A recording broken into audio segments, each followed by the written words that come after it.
How to check TikTok watch history. To get started, you first need to open the TikTok application on your phone. You will then be taken to this home page.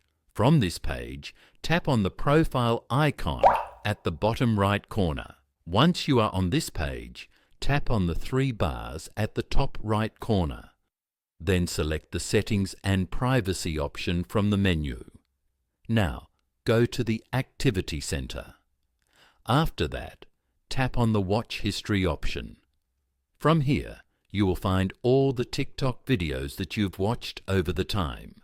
You can re-watch the videos or you can share it with your friends. So by following these simple steps, you can easily check TikTok watch history. Thank you for watching. Please leave a like if this tutorial helped you, or leave a comment below if you have any questions related to the video.